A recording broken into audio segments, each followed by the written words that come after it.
Épisode 21. The First Time. J'ai trop froid, gémit Tina en claquant des dents. J'admirais les magnifiques étendues de pelouse émeraude dans la brume matinale. Ah oui? Moi ça va. Par contre, j'ai faim. Elle rit. Ok, donc en fait, toi, t'as toujours envie de bouffer, c'est ça? C'est ça, confirmai-je, le sourire aux lèvres. Nous patientions sagement dans les jardins du château de Kilkenny, une imposante construction du XIIIe siècle à laquelle les restaurations successives avaient donné un caractère victorien et qui servait de décor à l'académie de magie où étudiait Adelisenko, Glendack. Tina et moi nous étions levés à 5 heures pour rejoindre les bus qui nous avaient déposés ici. Arrivés sur place, nous avions été maquillés et habillés à la chaîne. Nous étions une 50aine de figurants. Et on nous avait laissés là, sans information ni explication, à attendre que les techniciens aient fini les préparatifs de la scène. Il était 9h40 et aucun signe d'un quelconque action imminent. Je soufflais. C'est long quand même, non? Tina haussa les épaules. Il y a du monde à préparer, puis les scènes en extérieur, ça prend toujours du temps à cause des changements de lumière. Et du coup, Noam Hemsworth et Summer Olsen, ils nous rejoignent à quel moment? Elle pouffa. T'as cru qu'on mélangeait les torchons et les serviettes? Tu rêves. Noam et Summer, comme les deux gros seconds rôles, Alejandra et James, ont leur propre loge, même hors studio. Tu ne les verras jamais patienter avec les figurants. Ah, dommage. Ça m'aurait amusé de revoir Noam. J'avais envie de lui dire « Hé, t'as vu? Finalement, je suis là. » Tina pinça les lèvres. « Je ne veux pas te blesser, hein, mais je ne pense pas que Noam Hemsworth vienne t'adresser la parole. »« Ah, ça, il va bien devoir. On a 2 scènes tous les deux. »« Non, mais tu verras. Quand il va jouer avec toi, il va se contenter du strict minimum. Il est toujours comme ça. »« Il a la grosse tête ?» m'étonnai-je. Elle haussa les épaules. Je sais pas, il est froid et distant avec tout le monde. Il n'est pas méprisant ou hautain, si tu lui parles, il répond gentiment, tu vois, pas du tout comme certains qui se prennent pour la 8e merveille du monde. Non, c'est juste qu'il a pas envie d'être avec nous. C'est marrant, pendant l'audition, il semblait plutôt ouvert et disponible. Quid de Summer? Summer, elle est vraiment sympa. Elle a toujours un mot gentil, elle est accessible, drôle. Bon, elle est un peu trop accessible avec les mecs, si tu vois ce que je veux dire. Mais elle est cool. Je ricanais. Et les 2 autres, ceux qui jouent les meilleurs amis respectifs des héros? Alejandra Flores et James Loft? Oui. Flores, c'est une connasse, annonça-t-elle sur un ton décontracté. Ah, c'était franc? Ok, sans nuance, rien? Sans nuance. Elle est persuadée qu'elle vaut mieux que les autres parce qu'elle a fait une prestigieuse école d'art dramatique à Londres. Je pense qu'elle vit mal le fait de n'être qu'un second rôle. Ok, et James? Elle soupira. James, c'est un cas. Il est super drôle, hein, mais il faut immédiatement lui imposer des limites. C'est-à-dire? T'as pas vu? Il a été accusé d'agression sexuelle cet été. Il a été blanchi, mais je suis certaine qu'il n'est pas complètement innocent. Quand il est bourré, il devient le roi des cons. Je hochai la tête, peu impressionné par cette galerie de personnages. D'accord, finalement, un plateau de cinéma, c'est pas très différent du lycée. La jolie fille séduisante, la pain beige hautaine, l'abruti qui dérapait dès qu'il avait 3 gouttes d'alcool dans le sang et le beau brun ténébreux, on frôlait la caricature de film pour ados. Tina éclata de rire. Ouais, un peu. S'il vous plaît nous appela enfin la 2e assistante réalisatrice, une femme autoritaire et énergique répondant au nom d'Anna. On fait un walkthrough. Je vais vous demander de suivre Sawyer et de bien écouter ses directives. On est attentif et performant pour pouvoir terminer avant 17h. Allez, tous avec Sawyer. Allez! Les jeunes, suivez-moi lança ce dernier. Nous nous rassemblâmes derrière Sawyer. Il était habillé d'un pantalon orange, d'une chemise colpelle à tarte rose et d'une veste bleue électrique. Sawyer avait vraiment des goûts discutables pour ce qui était des fringues. Il nous guida jusqu'au château, là où l'équipe technique s'affairait depuis le matin sous le regard intransigeant de Chris Nelms. Alors, je vous explique, commença Sawyer. Kame et Case découvrent le corps de Torian McGill pétrifié par le monstre. Case crie ce qui attire votre attention, et vous vous précipitez tous pour voir ce qu'il s'est passé. Là-dessus, Brady, ce putain de concierge, arrive et accuse les jumeaux d'être à l'origine de l'incident. Vous situez? On va commencer par établir le placement final. Donc les plus grands à droite, les plus petits à gauche. Je me mis immédiatement sur la droite, par habitude. Je fus suivi par plusieurs garçons. Retenez bien votre place, je ne vais pas le répéter 20 fois. Pigé? Ajouta Sawyer sur un ton qu'il voulait menaçant. Notre 3e assistant réalisateur ne savait manifestement pas être méchant. Il invita les plus petits acteurs à s'aligner devant, puis il nous installa ensuite derrière. Il prit soin de me mettre à côté de Tina pour être cohérent dans la narration, ce qui fit râler une fille qui se retrouva cachée derrière moi. « Voilà, on ne voit plus !» bougonna-t-elle. Je choisis d'ignorer, mais quand on nous éparpilla dans le jardin pour nous entraîner à courir vers nos places attitrées, cette vilaine s'arrangea pour me piquer la mienne.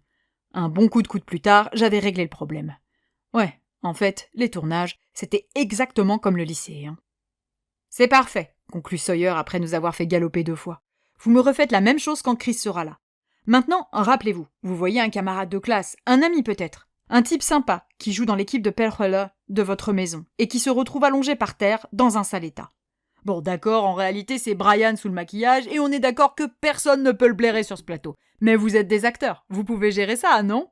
Plaisanta-t-il. Tous les figurants éclatèrent de rire.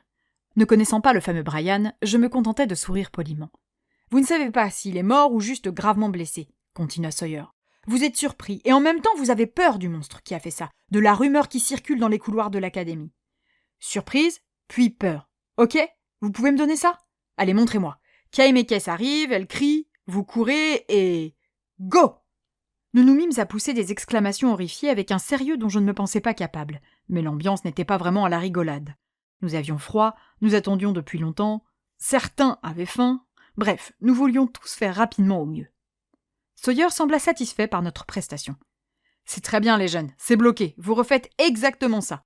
Vous restez là, on va faire un dernier ajustement avec Noam, Summer et les autres. Vous êtes patients, vous êtes talentueux, vous êtes les meilleurs !» Les figurants braillèrent un « yeah » enthousiaste. « Il est génial, Sawyer !» dit Jatina. Elle approuva d'un petit coup de menton. « C'est vrai qu'il est ça. Oh, regarde, voilà Summer !» Elle me fit signe en direction du château. Là, à 6 mètres de nous, se trouvait la très jolie brune que j'avais aperçue pour la première fois de ma vie sur les posters qui tapissaient les murs de la chambre de ma meilleure amie. Elle dégageait une assurance, une maîtrise qui tranchait indéniablement avec nous, simple figurante. Un assistant tenait un parapluie au-dessus de sa tête. Elle a son porteur de parapluie personnel alors qu'il ne pleut même pas. Énorme, m'amusai-je. Ouais, comme je te disais, les torchons et les serviettes. Oh, là, derrière, tu vois ? La fille qui a le nez dans le script ? Oui, c'est Alejandra. J'observais la jeune femme à la peau brune et à la somptueuse chevelure ondulée. Elle semblait complètement accaparée par sa lecture. Elle révise toujours jusqu'à la dernière minute, m'expliqua Tina. Et là, derrière elle, tu vois le petit blond avec les cheveux mi-longs et les taches de rousseur sur le nez ? James, supposai-je. Il faisait bien plus petit que sur ma télé. Bingo ! Alejandra et lui ne s'entendent pas du tout, et ils s'évitent un maximum. Sympa l'ambiance. Oh, regarde ! Voilà ton prétendant ! Je levai les yeux pour apercevoir Noam. Il était un peu moins nonchalant que lorsque je l'avais rencontré, le costume d'élève tiré à 4 épingles lui donnant une allure plus sophistiquée que le baggy. Il n'avait pas changé, ses cheveux étaient juste un peu plus courts et coiffés dans un désordre différent de celui qu'il avait à la ville. « Ouais, je te confirme, c'est bien avec lui que j'ai passé l'audition. »« Il doit déjà t'avoir oublié, » railla Tina. « Quoi ? Comment ?» fis-je semblant de m'offusquer. « Impossible, je suis inoubliable. » Elle rit avec moi. Nous observâmes les 4 acteurs stars échanger avec Chris et un comédien d'une 50aine d'années, l'interprète de Brady, le concierge. « Lui, il n'a pas l'air très sympa, » dis-je en pointant du doigt un acteur aux cheveux noirs et au regard dur qui se tenait un peu à l'écart. Tina tendit le cou pour l'apercevoir. « Oh, lui, c'est Owen. »« Ah, le fameux Owen que Caitlin trouvait formidable. »« Il joue Madgen, » m'expliqua Tina. « Tu sais, le méchant de service. En vrai, ce mec est un amour. Il est un peu solitaire, mais je pense que c'est lui le plus gentil sur ce plateau. Avec Chris. »« On parle de moi ?» demanda quelqu'un dans notre dos. Je me tournai pour faire face à un grand roux dégingandé. Il avait des taches de rousseur plein le nez, et ses cheveux partaient dans tous les sens. « Oh, tu tombes bien, toi !» s'amusa Tina. « Daphné, je te présente Rhys. Rhys, voici Daphné. »« Ravi de te rencontrer !» me salua-t-il aimablement. « Plaisir partagé !» Je me saisis de la main qu'il me tendait. Sa poigne était très douce, bien plus que celle de Tina. « Alors, voilà enfin la fameuse Adélice Leroy dont tout le monde parle depuis des semaines. T'as perdu tes yeux rouges, par contre !» se moqua-t-il. Chris n'aime pas les lentilles. « Toi, tu es Aberthol Gwenval, le gaffeur de service. Rhys Owen à la ville, et je n'ai rien, absolument rien à voir avec mon personnage. Rien du tout !» insista-t-il, trop lourdement pour être honnête. « C'est à ce point ?» demandai-je à ma coloc. Cette dernière soupira, les 2 bras croisés sur sa poitrine. « J'ai rarement vu un mec aussi maladroit, je dois bien l'admettre. Il a 2 mains et 2 pieds gauches. »« Hé !» s'offusqua Rhys. « Les enfants !» appela Sawyer. « Ça va être à vous, tous en place !» Les acteurs principaux avaient fini de se caler, et Brian, entièrement recouvert d'un maquillage gris pour faire croire à sa pétrification, était en train de prendre place près d'eux. « Allez les jeunes, vous recommencez exactement comme tout à l'heure, ok ? Surprise, puis peur !» nous rappela Sawyer. Il était incroyablement sérieux tout à coup. Je hochai bêtement la tête dans un réflexe, soudain tendu. En fait, une énorme tension venait de s'abattre sur les jardins de Kilkenny. Même Tina ne riait plus. « Silence! Oh, silence là! Silence sur le plateau !» crièrent plusieurs assistants. Je déglutis avec peine, la gorge nouée. J'allais tourner ma première scène. « On est parti pour la première prise. »« Son ?» demanda le premier assistant réalisateur. « Son OK » répondit le perchiste. « Caméra ? Caméra OK » assura le cadreur. « Ça tourne, marquage. Scène 13F, prise 1, marque A » annonça le clapman. J'étais Adélis, de la maison Brigantia, élève à Glendack. J'allais en cours de nécromancie avec ma meilleure amie Lowena Adamson. Des rumeurs sur un monstre meurtrier circulaient dans l'académie, et nous avions peur. Je jetai un regard inquiet à Tina. Cette dernière m'adressa un sourire rassurant. « Et action !» hurla Chris. Les 4 acteurs principaux se précipitèrent sur leurs camarades pétrifiés. Summer hurla, les 2 mains plaquées sur les joues. Elle jouait si bien. Puis Sawyer, hors champ, leva le bras. C'était le signal. Nous nous mîmes tous à courir exactement comme aux répétitions. Je contemplais, épouvanté, le pauvre étudiant pétrifié. Le concierge arriva en trombe pour invectiver Kame et Kess, qui se défendirent avec tout le désespoir de 2 élèves confrontés à une figure d'autorité de leur établissement scolaire. À ce moment-là, j'étais à Glendack, dans ce monde peuplé de créatures mystérieuses. À ce moment-là, j'étais étudiante en magie celte et je craignais qu'un monstre ne s'attaque à moi ou à mes amis. À ce moment-là, j'étais quelqu'un d'autre. Et j'adorais ça. « On coupe !» hurla Chris en quittant la chaise où il était assis, son casque autour du cou. « C'était bien, mais James, tu peux essayer de te mettre un peu plus à droite, s'il te plaît. Pareil, Alejandra, tu prends la place de James. On verra mieux vos visages quand vous découvrez Brian au sol et ça donnera plus d'intensité à la scène. Brian, c'était nickel, tu étais au top. Allez, on va en refaire une. » Sawyer nous demanda de nous éparpiller à nouveau. Nous obéîmes. « Scène 13F, prise 2, marque A !» lança le clapman. Nous refîmes exactement la même chose. Découverte du corps, cri de Case, course, cri horrifié, engueulade avec le concierge de l'école. Chris ordonna de couper. « Noam, est-ce que tu pourrais le faire plus inquiet ? Garde dans un coin de ta tête les rumeurs qui traînent sur toi et... » Abandonnant Chris et ses conseils, je me tournai vers Tina et Rhys. « En fait, ce n'est pas nous qui avons le plus de boulot. » Rhys souffla. « Faut juste éviter de se casser la gueule, quoi. »« Ouais, et on sait que pour toi, ça, c'est très dur, hein ?» le charria Tina avec un petit coup d'épaule. « Tu veux qu'on parle de l'épisode du banquet ?» répliqua Rhys. Le sourire de Tina tomba et ses joues s'empourprèrent. Non, merci. »« L'épisode du banquet ? C'est quoi cette histoire ?» interrogeai-je intrigué. « Eh ben, tu vois, durant le tournage du premier film, elle a... » « Chut, Rhys, s'il te plaît !» l'interrompit Tina. Je décidai de ne pas insister afin de ménager ma coloc qui semblait très embarrassée par l'anecdote et retournai vers le réalisateur. Noam écoutait attentivement les conseils que lui prodiguait Chris. « C'est sérieux, hein ? J'aimerais pas être à leur place. »« Oh, moi, si je pouvais avoir leur cachet, je la prends, leur place !» gloussa Tina. « Et la scène, je la refais autant de fois qu'ils veulent. Et puis tu verras, quand il y aura des plans rapprochés, ils vont bien t'emmerder aussi. » Je serrai les mâchoires. « Je n'ai pas hâte. » Je croisai le regard de Noam qui me sourit. Ah ! Il n'avait pas l'air de m'avoir totalement oublié. Je le saluai discrètement. Il se mordit la lèvre inférieure, ses yeux rivés aux miens. « Noam, tu m'écoutes ?» s'agaça Chris. Noam retourna immédiatement vers Chris pour lui faire comprendre qu'il avait toute son attention. Je regardais ailleurs, histoire de ne pas me faire engueuler pour avoir dérangé la star. Si Chris s'avérait être un mec sympa dans la vie, le réalisateur était nettement moins cool et semblait avoir le coup de gueule facile. Depuis ce matin, il s'était déjà emporté 3 fois contre des techniciens. « Allez les jeunes, on est repartis !» hurla Sawyer. Nous nous répartîmes à nouveau dans les jardins. Il nous fallut 9 autres prises. 9 interminables prises à courir et à sorifier, car Chris réajustait un angle ou le jeu d'un des 4 acteurs principaux. 9 prises avant de nous voir enfin octroyer le droit d'aller manger. Je fis la queue avec Chris et Tina au camion de ravitaillement et récupérai un sandwich maigrichon, une bouteille d'eau et une pomme. Un repas frugal que je dégustais avec mes 2 compagnons dans un coin des jardins. Tina étant irlandaise, Rhys gallois et moi française, le déjeuner fut l'occasion d'échanger un peu sur nos cultures et nos habitudes alimentaires respectives, le sandwich ne s'avérant finalement au goût d'aucun de nous 3. Tina aurait préféré une tranche de cornet de beef à la place du jambon, Rhys aurait voulu qu'il soit gratiné au cheddar et parfumé à la bière.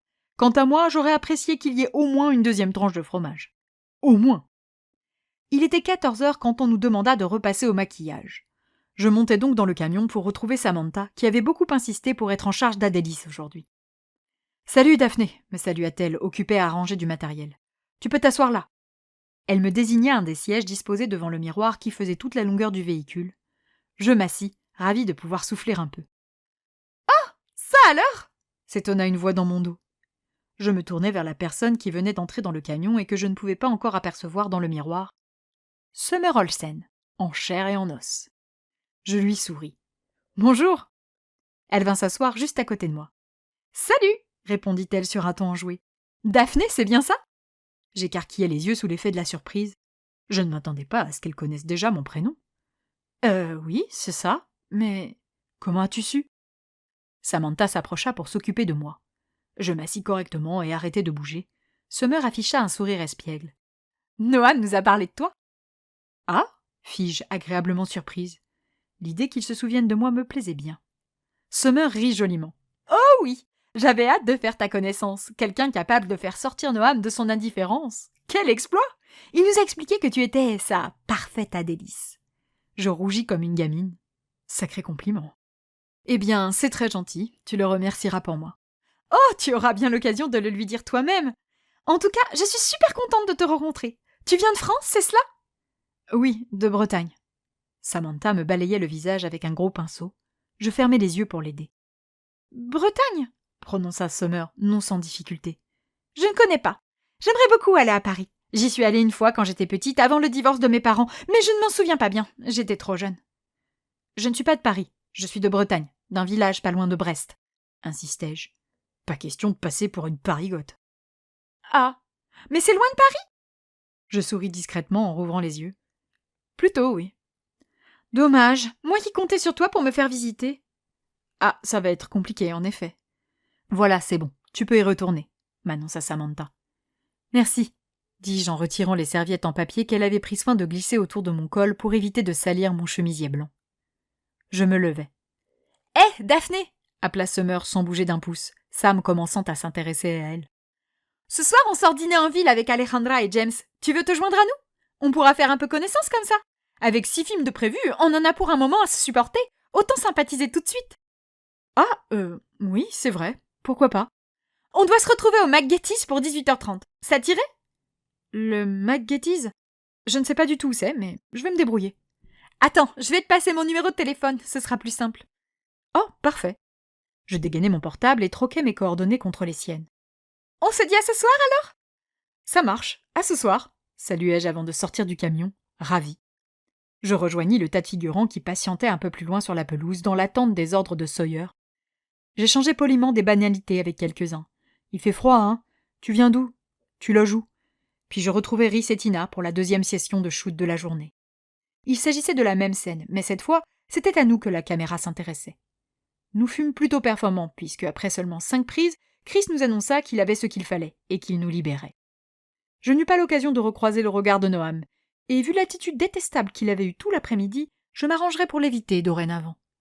À chacune de nos prises, il n'avait pas caché son impatience en soufflant de façon visible, en tapant du pied ou en nous regardant avec mépris. Il me semblait même l'avoir vu se moquer du physique d'une des figurantes avec James. Je commençais à croire que Tina avait raison, que ma première impression avait été faussée, et que ce type était en réalité l'orgueil incarné. Nous nous changeâmes et remontâmes dans les bus qui nous ramèneraient à Bray. Il était presque 18h quand Tina et moi arrivâmes à la maison, juste à temps pour croiser Antonia qui partait retrouver un technicien plateau avec lequel elle avait sympathisé 2 jours plus tôt. Elle nous avisa avec un clin d'œil appuyé qu'elle ne rentrerait probablement pas ce soir et fila sans en dire plus. Je passai par ma chambre pour me changer. J'étais en train d'enfiler une veste quand Tina débarqua dans le salon en pyjama, un paquet de crackers au fromage à la main. « Tu veux faire un truc ce soir ?»